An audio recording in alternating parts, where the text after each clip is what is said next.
والصلاة والسلام على أشرف الأنبياء والمرسلين وعلى آله وصحبه أجمعين. إن الحمد لله نحمده ونستعينه ونستهديه ونستغفره ونعوذ بالله من شرور أنفسنا ومن سيئات أعمالنا. من يهده الله فلا مضل له ومن يضلل فلا هادي له. أشهد أن سيدنا محمدا عبده ورسوله. السلام عليكم ورحمة الله وبركاته. Terima kasih kepada pimpinan masjid yang sudi menjemput saya pada malam ini. Dan Alhamdulillah saya dijemput dan diminta untuk memberikan sedikit syarahan, dan tajuknya bebas. Jadi saya duduk fikir,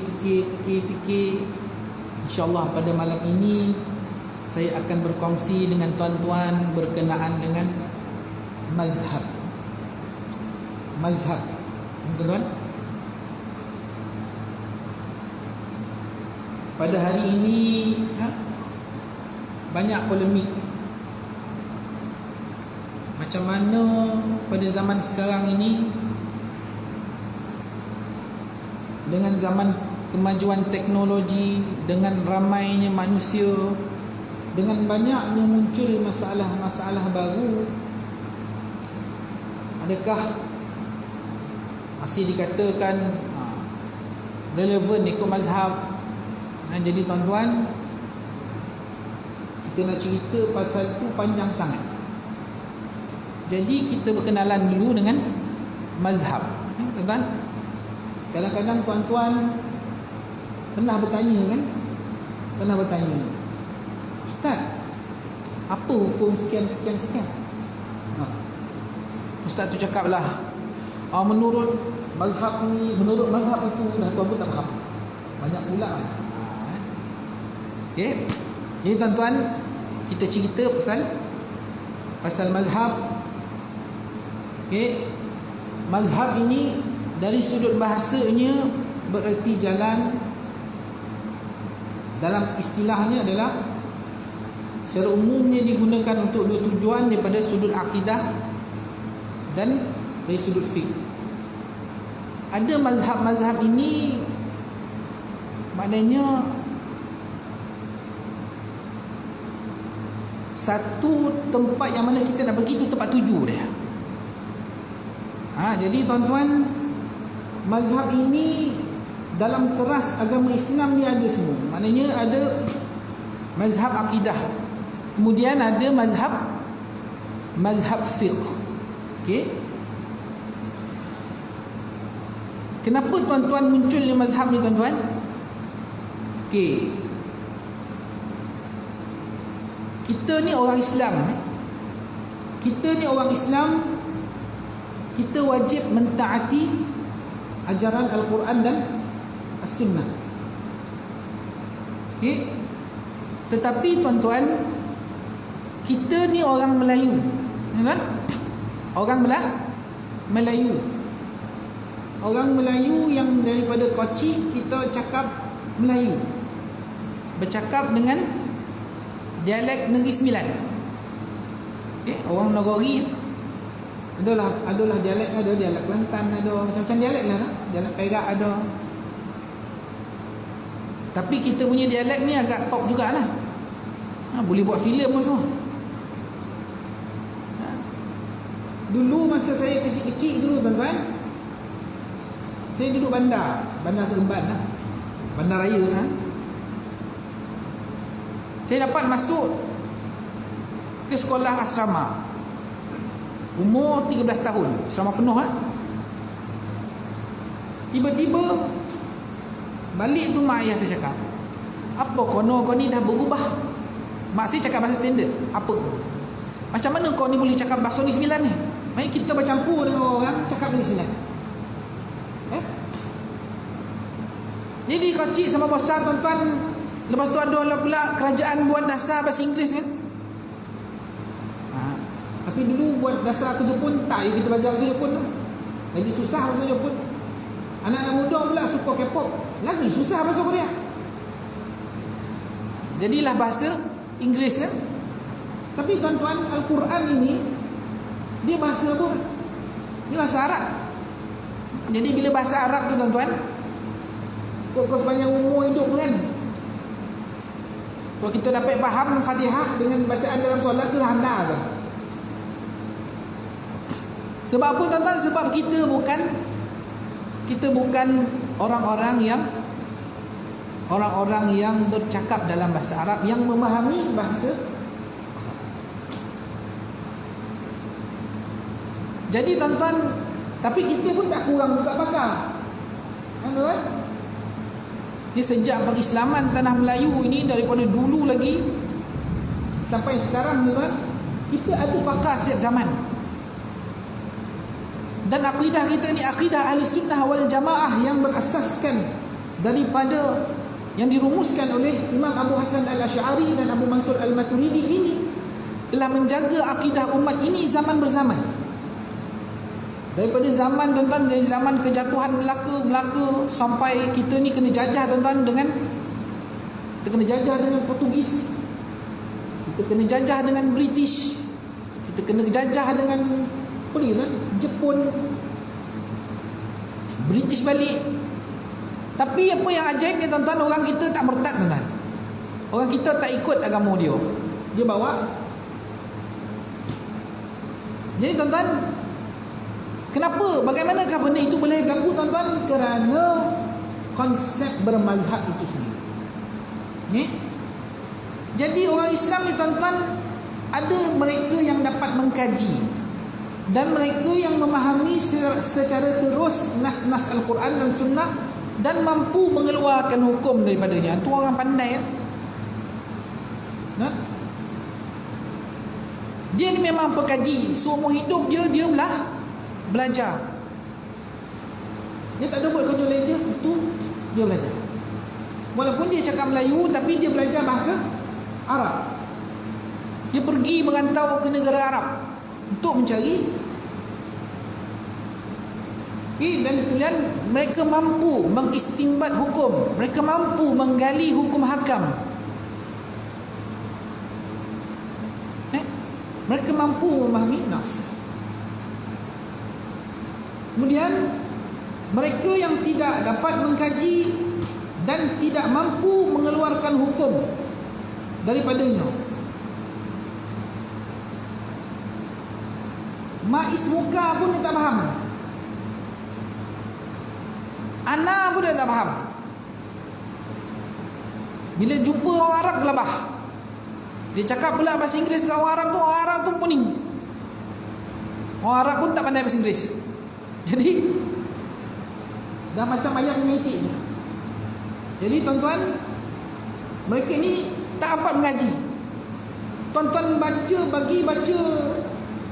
Ada juga orang tuan-tuan bagi dia baca Al-Quran, tapi dia pandai baca, tapi dia sepatah haram pun tak faham. Ada orang macam tu. Ada juga orang tuan-tuan, dia berada di pertengahan tu. Maknanya tuan-tuan, pertengahan di antara dia mengkaji, tetapi dia taklah pakar. Maknanya ada 3 golongan. Pertama tadi, orang yang dia dapat kaji, dia dapat faham nas secara terus daripada Al-Quran dan Sunnah, dan dia mampu mengeluarkan hukum daripadanya. Tuan-tuan, kelompok ini adalah kelompok-kelompok yang digelar sebagai imam mujtahid. Nak jadi macam ni tuan-tuan, bukan senang, bukan mudah. Dia ada syarat-syarat dia. Dia ada syarat-syarat dia. Apakah di antara syarat-syarat dia tuan-tuan? Pertama sekali, hafal Quran. Tuan-tuan? Kemudian hafal hadis. Kemudian mengetahui asbabun nuzul. Kemudian mengetahui sabab nuzul. Kemudian mengetahui bahasa Arab. Jadi macam-macam tuan-tuan. Macam-macam dia punya syarat. Tak ramai orang mampu gali tuan-tuan. Ya? Contoh yang macam ni lah tuan-tuan. Kita semayang kan? Kita semayang kan? Daripada kecil sampai besar kita semayang. Cuba saya tanya tuan-tuan. Nak tanyalah, tuan semayang ni besar sampai kecil ni apa dalil lah? Kebanyakan orang cakap dan semayang tak tahu dalil dah. Dan ikut mak ayah dan dulu. Mak ayah dan semayang dan semayang. Dan tahulah benda tu wajib. Dan tahu ada dalam Quran suruh semayang. Ada kat situ. Kita tunjuk mana ayat kan? Yang tu kau tanya ustaz kat kampung ataupun kau tanya lah mufti katanya kan. Betul kan? Kau tanya lah mufti. Kau tanyalah ustaz kat apa kampung apa? Kau tanyalah imam tu, kau dah tahu. Makanya mereka hanya bertaklid, mereka hanya mengikut. Sebab apa tuan-tuan? Sebab kalau kita ni tuan-tuan daripada awal lagi disuruh untuk mengkaji Al-Quran dan Sunnah di sedalam-dalamnya, baru kita nak beribadat tuan-tuan, kita tak tahulah berapa lama kita mampu untuk buat semua tu. Jadi Allah Subhanahu wa taala berfirman, fas'alu ahlaz dzikr in kuntum la ta'lamun. Maka bertanyalah kamu kepada orang yang mengetahui jikalau kamu tidak tahu. Jadi sepanjang zaman ini ramai para ulama yang menjaga Al-Quran dan Sunnah. Mereka menjaga Al-Quran dan Sunnah ini dengan cara apa? Dengan cara menghuraikan. Mereka menafsirkan. Mereka memecahkan kebuntuan masalah-masalah yang lalu. Pada zaman Rasulullah, orang cakap kenapa tak ada mazhab pada zaman Rasulullah? Ketika Rasulullah sallallahu alaihi wasallam hidup, Rasulullah sallallahu alaihi wasallam adalah orang yang menjadi tempat rujukan. Bila Rasulullah sallallahu alaihi wasallam wafat, maka timbullah pelbagai persoalan-persoalan yang baru dan dijawab oleh alim ulama di kalangan para sahabat. Dan ilmu para sahabat ini diturunkan kepada para tabi'in. Dan kemudiannya bermulalah zaman Imam Mazhab. Mereka merumuskan masalah-masalah baru yang timbul dalam isu-isu akidah, dalam isu-isu fiqh, isu syariah, dan mereka mana-mana yang mereka dapat gali istinbat daripada Quran dan hadis, mereka ambil terus. Tetapi mana-mana yang mereka kabur, mereka ijtihad. Mereka mengeluarkan pendapat mereka. Jadi tuan-tuan, siapa yang tadi berada di tahap pertama tadi, bolehlah dirujuk terus kepada Al-Quran dan Sunnah. Tetapi orang yang kedua tadi, dia ada di antara tengah-tengah tu, dengan orang yang nombor 3 tu, mereka ini diharuskan dan dimestikan untuk bermazhab. Okey, kerana apa? Kerana mazhab-mazhab yang mu'tabar itu juga adalah mengikut Al-Quran dan As-Sunnah. Kerana apa tuan-tuan? Ada orang pada zaman ni dia kata, apa ni ikut Syafi'i? Kenapa tak nak ikut Rasulullah sallallahu alaihi wasallam katanya? Kita jawablah mudah tuan-tuan. Imam Syafi'i itu digelar Nasirus Sunnah, pembantu kepada sunnah. Bermakna apabila Imam Syafi'i mengeluarkan pendapatnya dan ijtihadnya, maka Imam Syafi'i tak rujuk kitab lain. Imam Syafi'i rujuk kepada Al-Quran dan As-Sunnah.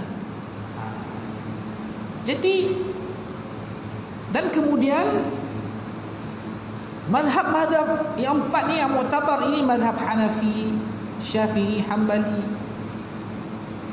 dan Maliki, ini didokong oleh orang-orang yang sama dalam mazhab akidah, kan? Akidah pun ada mazhab-mazhabnya. Kita adalah mengikut akidah Ahlussunnah wal Jamaah. Ada akidah-akidah lain, kan? Tapi akidah ni tak boleh yang kita pilih, kan? Ada akidah Syiah, ada akidah Khawarij, ada akidah Wahabi, ada akidah Mu'tazilah, ada akidah Jahmiyah, ada akidah Mu'attilah, ada akidah Mujassimah, macam-macam. Tetapi kita mengikut mazhab Ahli Sunnah wal Jamaah. Ya, jadi tuan-tuan, betul. Kemudian dalam syariah ini kata dalam fiqh. Jadi tuan-tuan, dalam seharian kita bangun daripada pagi, kita bangun daripada pagi sampailah kita tidur balik, bermacam-macam perkara kita buat, kan? Bermacam-macam perkara yang kita lakukan dalam hidup ni. Jadi tuan-tuan, daripada kecil dah mudah dah. Ayah kita dah ajar dah daripada kecil. Apa ayah kita ajar, tuan-tuan? Bangun pagi, semayang subuh. Semayang subuh tu wajib. Tak tahulah, kan? Sebab sekarang ni ada orang cakap semayang tu tak perlu pun tonggang-tonggik. Dia cakap itu. Tu ajaran sesat. Solat ini dia ada rukun, dia ada sunat. Mesti ada pergerakan. Jadi tuan-tuan, imam mazhab menguraikannya, membahaskan macam mana sunat sebelum bersugi, wajib ke sunat, dalam bab taharah, kan, kebersihan, kan? Kalau malam tu kita junub, kita kena mandi wajib. Dan ini yang telah dibahaskan oleh para ulama mazhab. Kita ni tuan-tuan hidup pada zaman ini tinggal nak cedok aja. Tuan-tuan contoh dah, tuan-tuan contoh. Letak dekat sini Al-Quran, dekat sini kitab fiqh. Tuan-tuan kalau nak buka Al-Quran tu, tuan-tuan, boleh baca, kita dapat pahala. Tapi kalau kita nak gali hukum, tuan-tuan, kalau kita bukan ahlinya, maka kita rujuklah kitab fiqh tadi.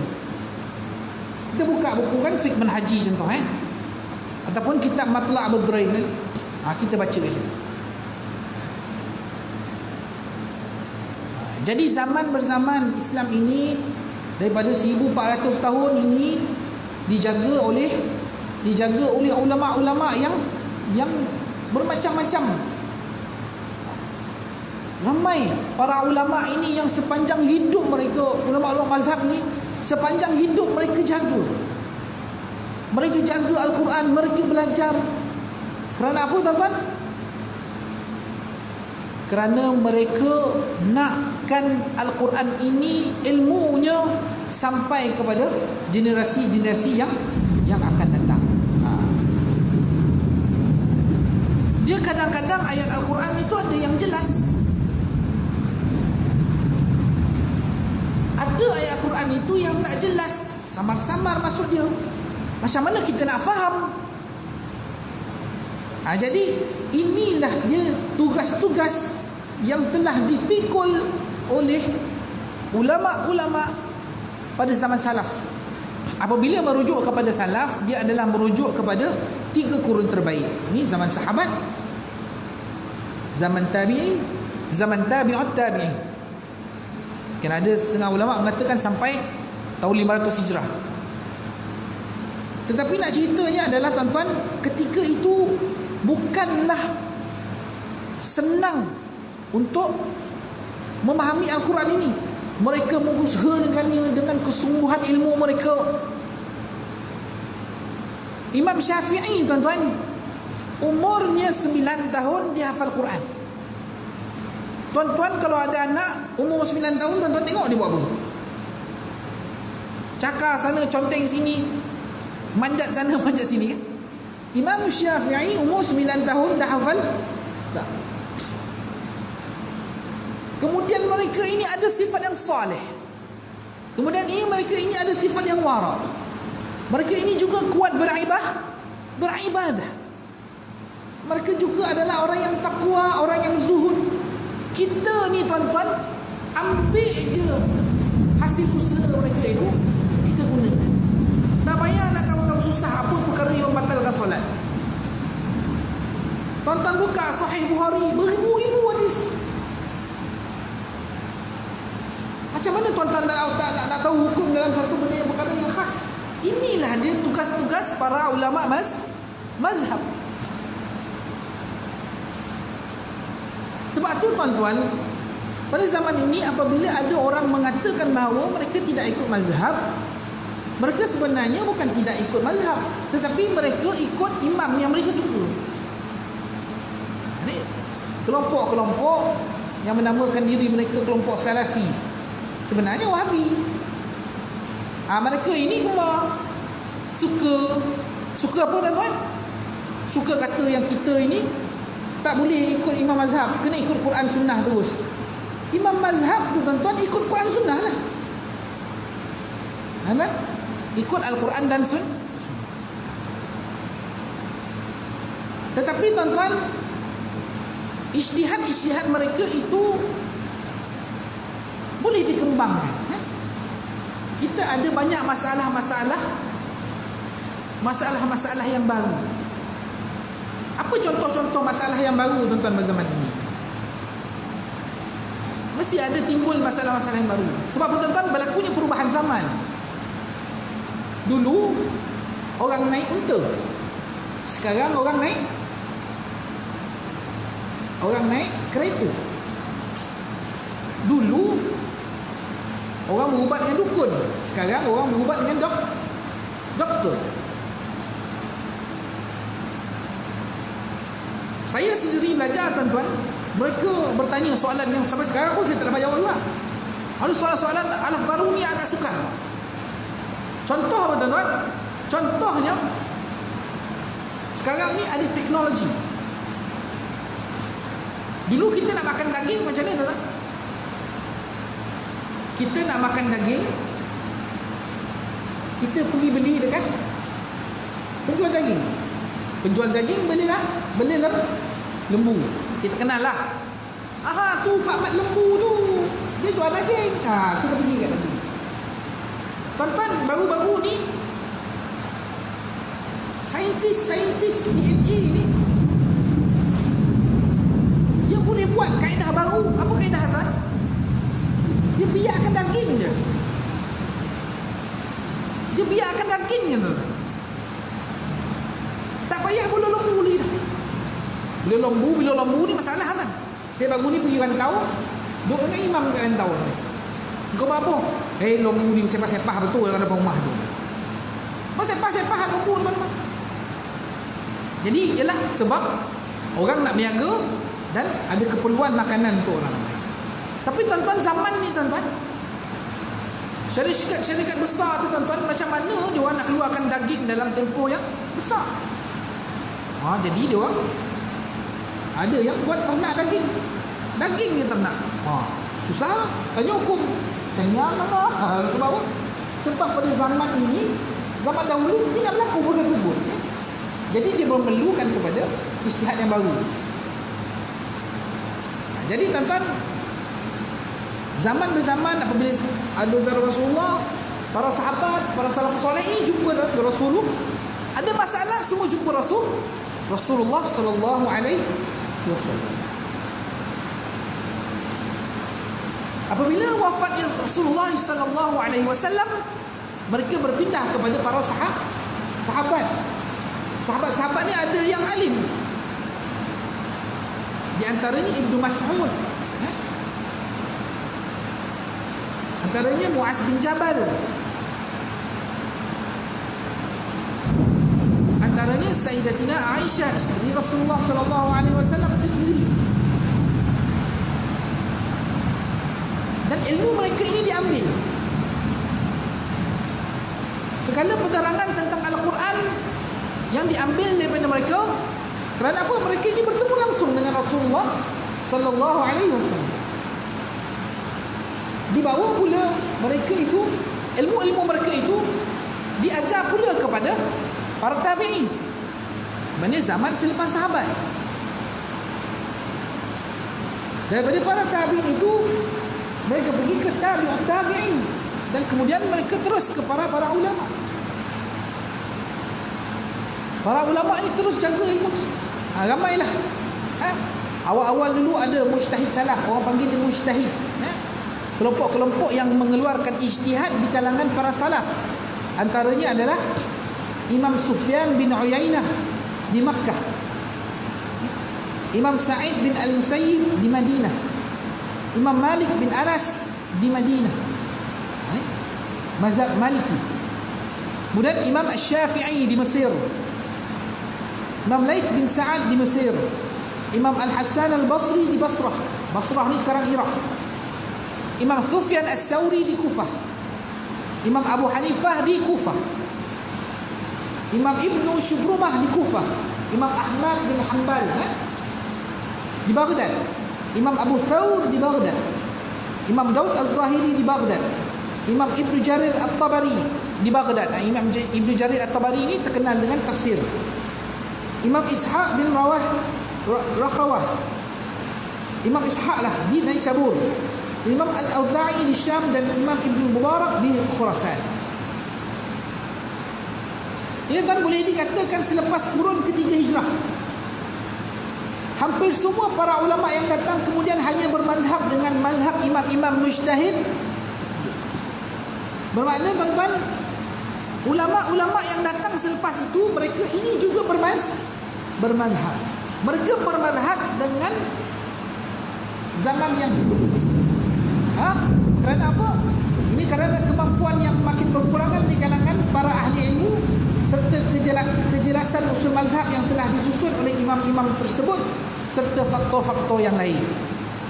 Jadi tuan-tuan, kita nak bagi tahu, nak mengeluarkan fatwa ini bukan mudah, bukannya sebarang orang.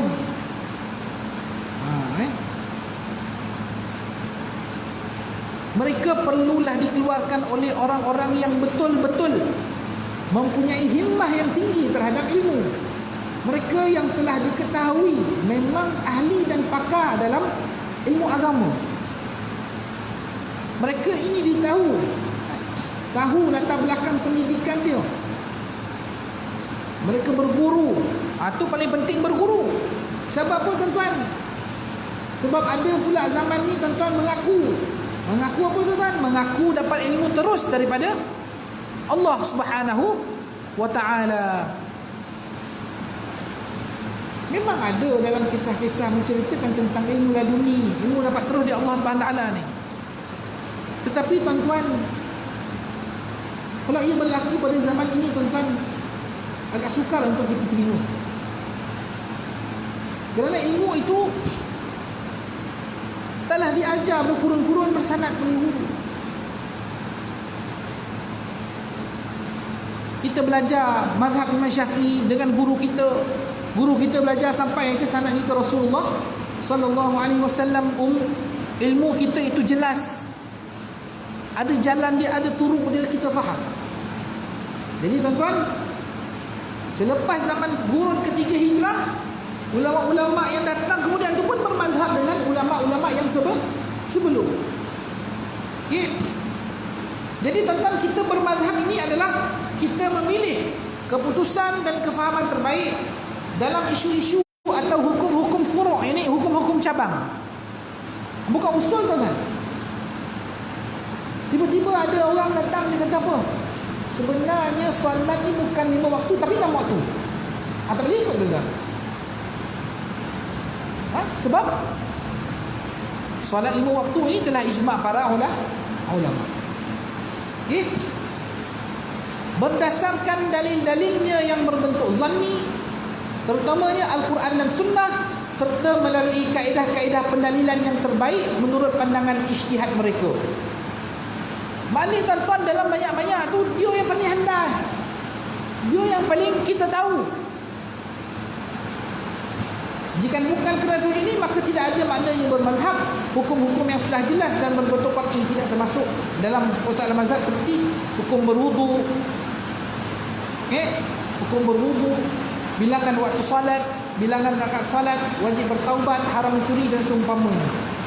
Jadi tuan-tuan, apabila kita bermazhab, kita yakin bahawa apa yang kita ikut ini, inilah yang telah dilalui oleh para sahabat bersama dengan Rasulullah, dan inilah yang dikehendaki oleh Allah dan Rasul. Jadi tuan-tuan, ada orang cakap pula, macam mana mazhab Syafi'i ini boleh? Kenapa orang Melayu ni ambil mazhab Syafi'i? Soalannya, kenapa orang Melayu ni tuan-tuan ambil mazhab Syafi'i? Sebenarnya tuan-tuan, kenapa masyarakat Melayu ini ambil mazhab Syafi'i? Kerana pendakwah-pendakwah yang datangnya daripada Timur Tengah ketika proses Islam ni, maknanya ketika kita ni belum Islam lagi, mereka datang berdakwah, dan kebanyakan pendakwah-pendakwah itu mereka ini bermazhab dengan mazhab Syafi'i, dan mereka mengajar dengan mazhab Syafi'i. Ramai pendakwah-pendakwah yang saidnya, yang apanya, yang banyak, ada yang kubur said yang datang tu said, semuanya kebanyakannya membawa mazhab Syafi'i. Kemudian tuan-tuan, hukum kanun Melaka, kalau kita baca sejarah, hukum kanun Melaka ni tuan-tuan, memang di antara kanun yang pertama, undang-undang yang terawal di alam Melayu ni,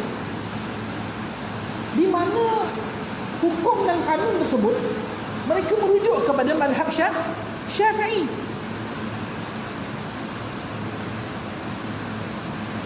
Jadi tuan-tuan, kita nampak kat situ kebanyakan para pendakwah ini memainkan faktor yang utama.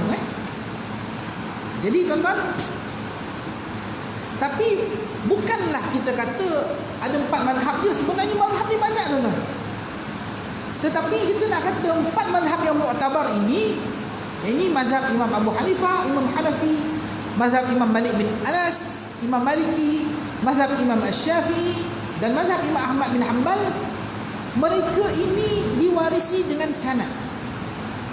Mereka ini bersanad, maknanya daripada mereka ini ke Rasulullah sallallahu alaihi wasallam. Kemudian mereka ini mengenaskininya, mereka buat redaksi dia, mereka perincikan, mereka tahqiqkan, dan kemudian para ulama selepasnya, anak-anak murid mereka ini mentahqiq, memberikan dalil, memberikan hujah terhadap apa yang telah diijtihadkan oleh para imam ketika itu. Jadi sampailah kepada pandai pada kita, dan tuan-tuan, sampai kepada kita pada hari ini, kita telah menjadikannya sebagai satu enakmen. Okey, ada orang cakap, habis tu kenapa kita guna mazhab Syafi'i saja? Kenapa kita tak boleh guna suka hati mazhab lain? Jadi tuan-tuan, kita buat analogi mudah, kan? Dekat kawasan Ampangan, tuan-tuan, banyak rumah lah. Banyak rumah lah. Bayangkan tuan-tuan, kalau masing-masing ada macam-macam mazhab. Bila dia datang ke masjid, tuan-tuan, dah ada bergaduh kat Syafi'i. Bab munakahat, nikah kahwin, ikut Imam Syafi'i. Mungkinlah ada ijtihad baru yang banyak dalam bidang muamalat. Muamalat ni luas tu. Bab keuangannya, bab halalnya, bab bermacam-macam. Dan kemudian dalam bab jinayah. Tetapi tuan-tuan, ini dapat menjamin perpaduan. Tak adalah orang pergi masjid pergi bertumbuk. Perkara-perkara kecil mereka dah tahu dah. Sebab tu jawapannya bila ada orang kata kenapa kita kena ikut Imam Syafi'i? Sebab Imam Syafi'i diiktiraf dalam sejarah Islam di antara ulama yang mempunyai keilmuan yang mu'tabar. Adakah Imam Syafi'i tidak mengikut Rasulullah? Itu adalah mustahil. Kenapa kita kata mustahil? Kerana Imam Syafi'i itu ilmunya adalah daripada Al-Quran. Beliau adalah orang yang menghafal Al-Quran. Dalam sejarahnya Imam Syafi'i ini hafal Al-Quran umur 9 tahun. Kemudian mereka ini dalam satu kisah yang sangat popular, bagaimana Imam Syafi'i ini bertemu dengan Imam Malik. Imam Malik ini dianggap sebagai ulama yang hebat pada zamannya, ulama hadis yang hebat. Dia telah mengarang sebuah kitab hadis yang diberi nama Al-Muwatta. Jadi tuan-tuan, ramai yang belajar dengan Imam Malik. Tapi nak jumpa Imam Malik ni bukan senang. Dia memerlukan recommendation daripada pemerintah. Imam Syafi'i nak jumpa sahaja. Dan Imam Syafi'i diberi peluang untuk berjumpa dengan Imam Malik. Ketika berjumpa dengan Imam Malik itu, Imam Malik kata tak apalah anak muda, hafal dulu, baca dulu kitab-kitab. Imam Syafi'i kata aku dah hafal semua ni kitab kau ni. Maknanya semua kitab kau ni, kitab Imam Malik ni semua dah ada dalam kepala Imam Syafi'i. Dan kemudian dia belajar dengan Imam Malik sampai tahap Imam Malik dah tak ada ilmu nak ajar. Ambil lah duit ni pergi cari guru lagi. Bagaimana hebat dan hikmah ni. Kita tahu Imam Syafi'i belajar apa? Imam Syafi'i belajar hadis Rasulullah sallallahu alaihi wasallam. Maka siapa yang ikut Imam Syafi'i itu maknanya ikut Al-Quran dan Sunnah. Jadi tuan-tuan kena hati-hati. Sebab banyak slogan-slogan macam tu. Banyak slogan-slogan yang mereka kata apa? Kenapa kita ikut Syafi'i? Dia punya ayat dia kan?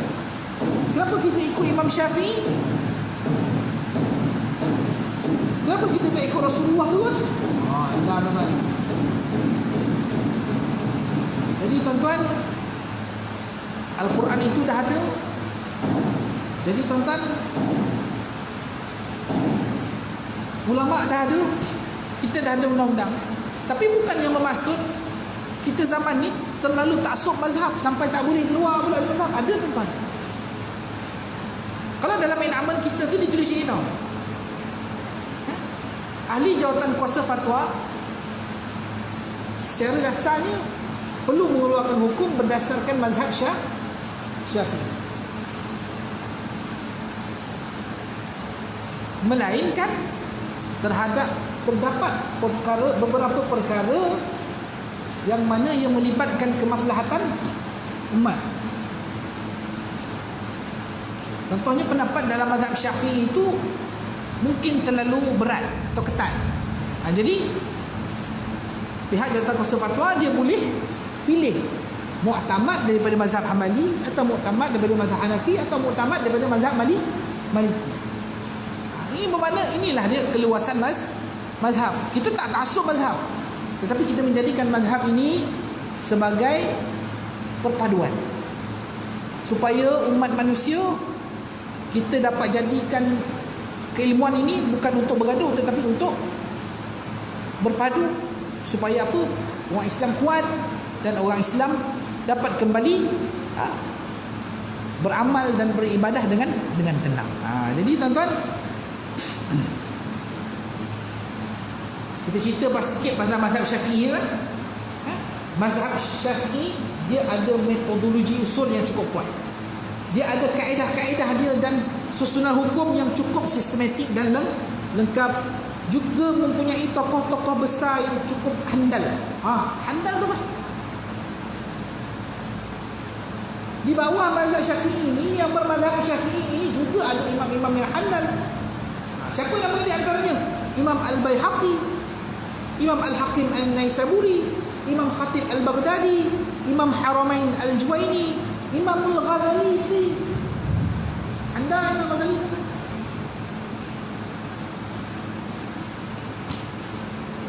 Imam Al-Baghawi, Qadi Al-Husain, Imam Rafi'i, Imam Nawawi, Imam Izzuddin Al-Salam, Imam Fakhruddin Al-Razi, Ibn Salah, Imam Az-Zarkashi, Imam Al-Bulqini, Imam As-Suki, Imam Zahabi, Imam Ibn Katsir, dan banyak lagi tuan-tuan. Nak sebut satu-satu pun. Bermakna tuan-tuan, ulama-ulama yang hebat ini mereka juga bermazhab dengan mazhab Syafi'i. Jadi tuan-tuan, bagaimanakah dengan segelintir mereka yang mengatakan bahawa mereka ini tidak mengarah tetapi mengikut Al-Quran dan Sunnah? Dia memberikan cerminan yang buruk, seolah-olah imam mazhab ini tak ikut Al-Quran Sunnah. Macam dia dapat ilmu daripada ilmu laduni tu, dia ambil daripada kitab lain tu. Bila tuan-tuan dengar orang cakap macam tu tuan-tuan, slogan-slogan macam tu tuan-tuan, orang cakap apa?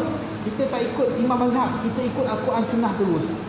Jawapannya apa tuan-tuan? Imam mazhab tu, kalau mazhab yang empat imam tu semua ikut Al-Quran dan Sunnah. Mereka lah orang-orang yang memulakan, orang-orang yang merungkaikan metodologi dalam memilah hukum. Mereka yang memecahkan, meleraikan permasalahan-permasalahan hukum pada zaman tersebut. Jadi tuan-tuan,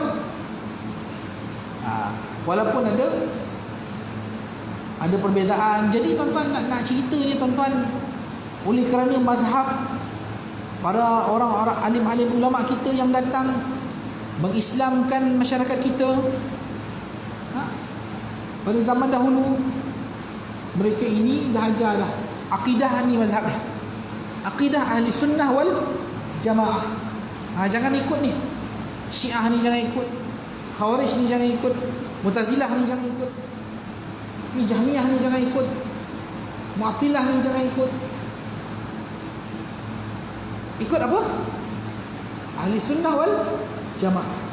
Yang mana tuan-tuan, sebuah pusat penyelidikan di Britain membuat kajian bahawa mazhab ahli sunnah wal jamaah yang dirumuskan oleh Imam Abu Hasan Al-Asy'ari, yang disusun oleh Ibu Abu Hasan Al-Asy'ari dan Abu Mansur Al-Maturidiyah ni, waktu kita kata mudah lah sifat 20 yang kita belajar selalu tu.